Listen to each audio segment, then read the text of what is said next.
হৈ আছো এই কাৰণেই যে সংকলনটোৰ প্ৰায়খিনি কবিতা অভিজিতে মোক দেখুৱাইছে বা মই মন্তব্য দিছোঁ, কেতিয়াবা শুধৰাইছোঁ, কটাকুটাও কৰিছোঁ। আৰু অভিজিতে ইতিমধ্যে কৈছে যে মই কেতিয়াবা নিৰ্মমভাৱেও কেতিয়াবা তেওঁৰ কবিতাত মন্তব্য দিছোঁ, যাৰ বাবে তেওঁ সংকলনটো বহুবাৰ তেওঁ পৰিশোধন কৰিবলগীয়া হৈছে আৰু তাৰ পাছত আহি পেলাই সংকলনটো প্ৰকাশৰ মুখ দেখিছে। আৰু মোক সুধিছিল যে ছাৰ মই প্ৰকাশ কৰিব পৰা হৈছোঁ নে? মই তেতিয়া কৈছোঁ যে এতিয়া পাৰা, যদি তুমি ইচ্ছা কৰা। গতিকে অভিজিতৰ কবিতা সম্পৰ্কীয় কথাখিনি মই ইতিমধ্যে যিখিনি কথা অভিজিতক কৈছোঁ সেইখিনি কথা মই মন্তব্যৰ আকাৰে পিছফালে গ্ৰন্থখনৰ পিছফালে এটা মন্তব্য আকাৰে লিখা আছে। অভিজিতৰ কবিতা সম্পৰ্কে আগৰ দুয়োগৰাকী বক্তাই কৈছে আৰু মোৰ নিজৰো এটা সেই তেওঁলোকৰ সৈতে অনুভৱটো একেই, কাৰণ অভিজিতৰ কবিতাৰ স্বকীয়তা আছে। তেওঁ নিজস্ব এটা কণ্ঠৰে তেওঁ কথা কয়, তেওঁৰ কবিতাত সমাজ চেতনা আছে, বিভ্ৰান্ত বা অৱক্ষয়মান সমাজ বাস্তৱৰ চিত্ৰ আছে তেওঁৰ কবিতাত। খুব কাব্যিক ব্যঞ্জনেৰে তেওঁ তাক ধৰি ৰাখিবলৈ সক্ষম হৈছে। আৰু বহু সময়ত অভিজিতৰ কবিতাত মই এটা সূক্ষ্ম শ্লেষ মই অনুভৱ কৰোঁ। তেওঁ নিজস্ব এটা কাব্য ভাষা আয়ত্ব কৰিবলৈ সক্ষম হৈছে, এই কথাটো কোনো সন্দেহ নাই।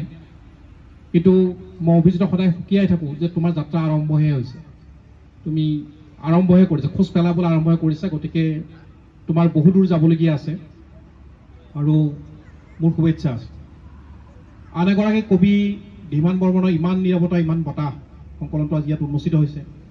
ধীমান বৰ্মনৰ কবিতা মই আলোচনীত দেখিলেই পঞ্চাতেই পঢ়োঁ আৰু মই সদায় অনুভৱ কৰোঁ যে ধীমান বৰ্মন এগৰাকী ভাল কবি।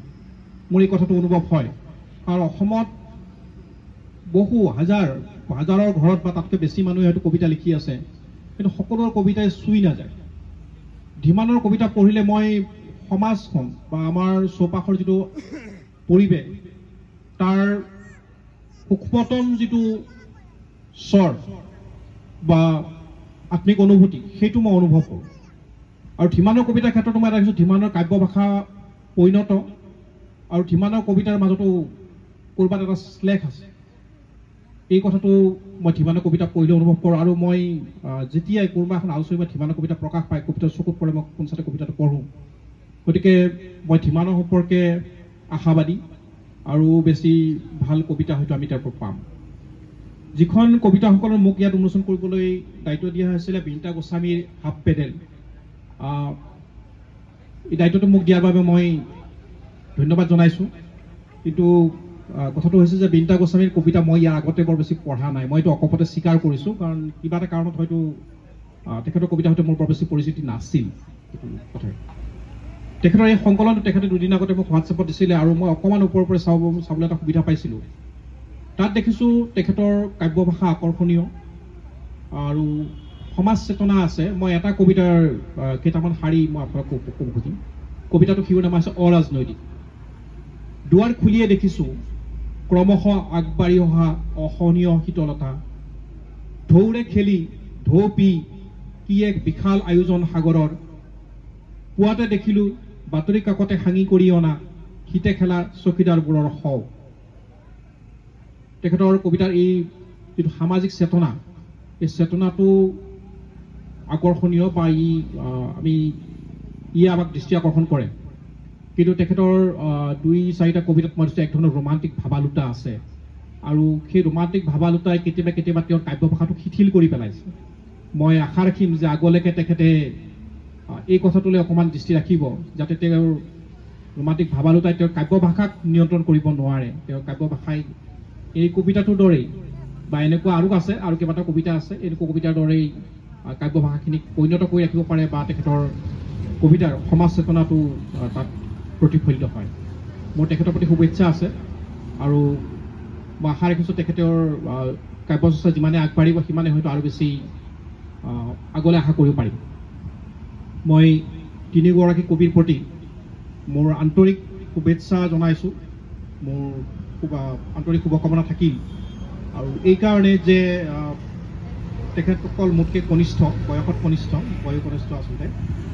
আৰু আজি ইয়াত হোৱা দুখন সংকলন মোৰ নিজৰ আচলতে, শ্বপিং মল আৰু অন্যান্য কবিতা আৰু নিৰ্বাচিত বাংলা কবিতা। মই এই দুইখন কবিতাৰ আৰু অকণমান কথা ক'ব খুজিছোঁ।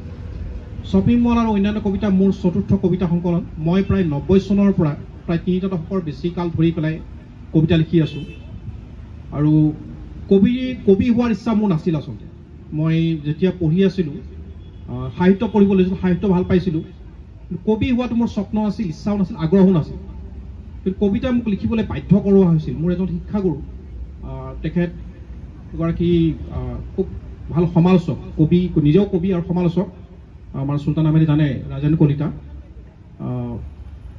তেখেত মোৰ শিক্ষক আছিলে আৰু তেখেতে মোক কবিতা লিখিবলৈ বাধ্য কৰাইছিল। আচলতে বাধ্য কৰাৰ কাৰণটো আছিল, আচলতে মোৰ স্বপ্ন আছিলে ঔপন্যাসিক হোৱা। আৰু যদিও মই আজি বৃত্তিগতভাৱে সাহিত্য অধ্যাপক, আচলতে মোৰ জীৱনৰ লক্ষ্য আছিল ঔপন্যাসিক হোৱাটোহে। কিন্তু মই যেতিয়া আহি পেলাই এটা সময়ত উপলব্ধি কৰিলোঁ যে অসমত লিখি পেলাই খাব নোৱাৰি, কাৰণ মই জীয়াই থাকিবলৈ মোক অৰ্থৰ প্ৰয়োজন হ'ব, মই লিখি পেলাই চলিব নোৱাৰিম, ঘৰ সংসাৰ চলাব নোৱাৰিম, তেতিয়া মই ঠিক কৰিলোঁ যে মই সাহিত্য যিহেতু ভাল পাম, গতিকে মই সাহিত্য অধ্যাপক হ'ম। কিন্তু এই উপন্যাস লিখাৰ যিটো মোৰ প্ৰক্ৰিয়া, সেইটো মই উচ্চতৰ মাধ্যমিক শ্ৰেণী, হাই শ্ৰেণী ফাৰ্ষ্ট ইয়েৰত থাকোঁতে মই উপন্যাস লিখিবলৈ চেষ্টা কৰিছিলোঁ। আৰু তেতিয়া মই তেখেতৰ সংস্পৰ্শলৈ আহিলোঁ, ৰাজেন কলিতা ছাৰৰ সংস্পৰ্শলৈ তেখেতক মই দেখুৱালোঁ, তেতিয়া তেখেতে মোক বাধা দিলে। মোক ক'লে যে তুমি উপন্যাস নিলিখিবা, কাৰণ উপন্যাস লিখাৰ বয়স তোমাৰ হোৱা নাই। মানুহে উপন্যাস লিখিব লাগে 40ৰ পাছত, যেতিয়া অভিজ্ঞতা পৰিণত হয়। আৰু তেখেতে মোক ক'লে যে উপন্যাস লিখিবলৈ হ'লে সদায় এটা ভাষাৰ প্ৰয়োজন, আৰু সেই ভাষাটোৰ বা শব্দক নিজৰ নিয়ন্ত্ৰণত আনিবৰ কাৰণে